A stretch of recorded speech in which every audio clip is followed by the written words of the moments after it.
Lakini kuna kipindi ilitokea vurugu eneo hili.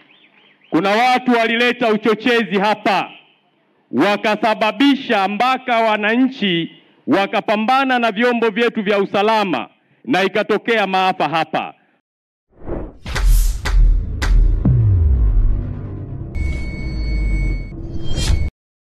Ndugu mgombea wetu wa urais wa Jamhuri ya Muungano wa Tanzania, Mheshimiwa Dr. Samia Suluhu Hassan, hapa Simiyu uliniteua kuwa mkuu wa mkoa.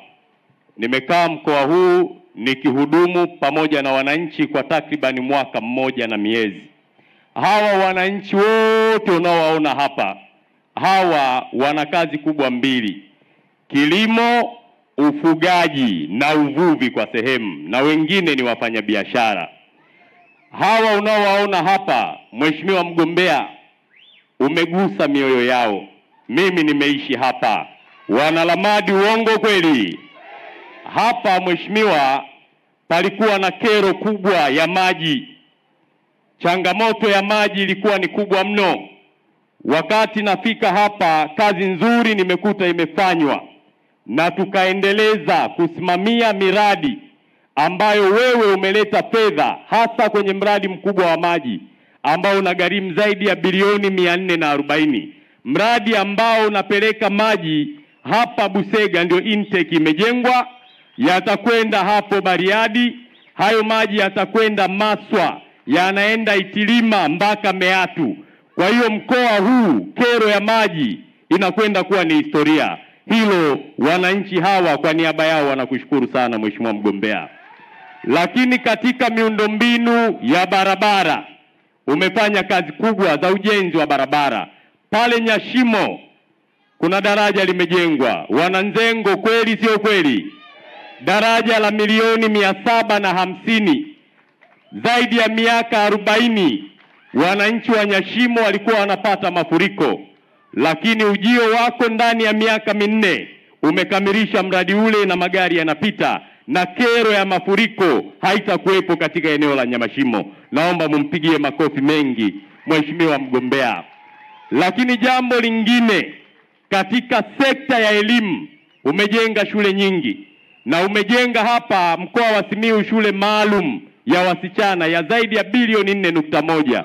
Wanafunzi wameshaanza kusoma ambao wengi ni watoto wa wananchi wa hapa Simiyu. Naomba Wanalamadi mpige makofi mengi kwa Dr. Samia Suluhu Hassan. Kwenye sekta ya umeme, vijiji vyote 474 vinawaka umeme, na tulifanya ziara kuzunguka wilaya zote, halmashauri zote, vijiji vyote tumefika na tumeona umeme ukiwaka. Hawa wananchi watakulipa shukurani. Lakini kuna kipindi ilitokea vurugu eneo hili. Kuna watu walileta uchochezi hapa, wakasababisha mpaka wananchi wakapambana na vyombo vyetu vya usalama na ikatokea maafa hapa. Lakini tulikuja hapa kuongea na Wanalamadi. Ni imani yangu waliona madhara ya fujo. Wale waliowatuma wafanye vurugu, hakuna familia hata moja iliyoumia. Uongo kweli?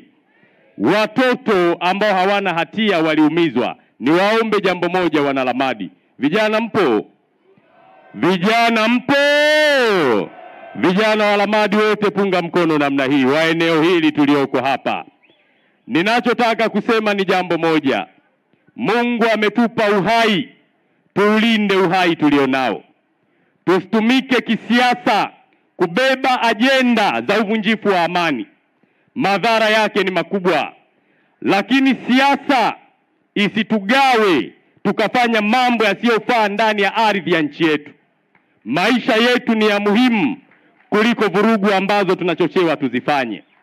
Wito wangu mkubwa, wanasema hivi: mtu anayependa nchi yake nyumbani kwao hawezi kupigana ndani ya ardhi ya kwao. Niwaombe Wanalamadi na Wanasimiyu, kwa umoja wetu tushirikiane na serikali yetu, tushirikiane na vyombo vyetu kuhakikisha tunalinda amani, umoja na mshikamano wa taifa letu. Tusiende kufanya mambo yasiyofaa. CCM oye! Dr. Samia oye! Wangapi hapa mnaniahidi mtalinda amani ya eneo letu na mkoa wetu? Weka mikono juu namna hii. Wana Lamadi oye! La mwisho, Mungu awabariki sana. Tarehe 29 twendeni tukatiki kwa kuchagua wagombea wa Chama cha Mapinduzi. Twendeni tukamchague Dr. Samia Suluhu Hassan, tukachague wabunge wanaotokana na CCM na madiwani wanaotokana na Chama cha Mapinduzi. Ulimmola vababa na vamayu iminza. Mungu awabariki.